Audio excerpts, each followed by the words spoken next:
Doubt. If every spiderweb of spiraling into madness possibilities was held together by a single concept, it would make the whole web imbued with the same aura of unity. If by having doubt itself eradicate or eliminate its own self by spiraling out into a web of different possibilities, we would be able to exhaust doubt, making it unable to attain any form of grip onto a person's belief system, which is what having firm belief means. Unshakable, firm belief. Doubt cannot be able to penetrate belief, but instead work of its own will in service of the mission at hand.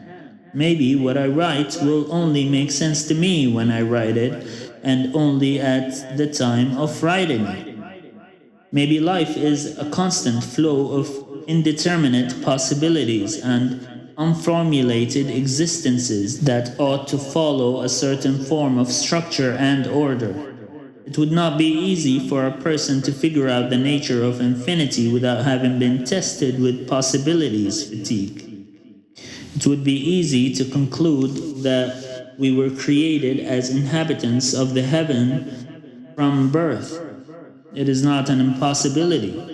It could be that we will only be sent to hell as a corrective measure, that we have to fear a time in which we would burn, skin, flesh, and bone, to be reborn back again, and again, and again, in an infinite loop where we are stuck and unable to change destination. It even looks as though it would feel like it was meant to be, but it could not have been the purpose of creation, of creating humans altogether. Flesh that was created after being touched by death has to have been a creation to honor. It is made alive by the flow of water inside it, but water is in itself a creation of God.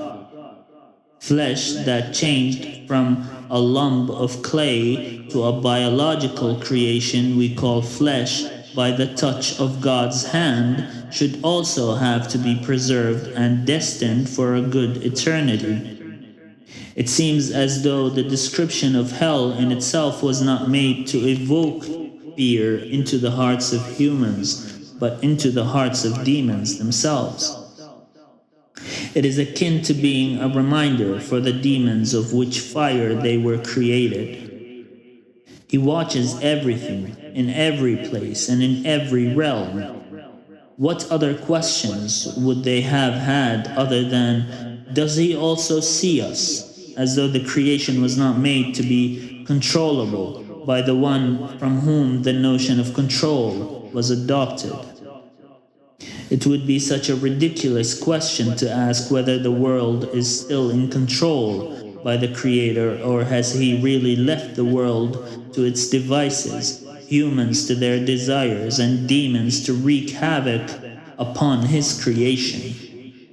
It is not impossible for time to repeat itself in every possible way, shape, or form that God sees fit. I would possibly rather sink deeply into the pool than to be called an apostate. I would use the techniques of the pool for rightfully shake away the doubts caused by the devils and demons alike. Demonology is nothing more than a study.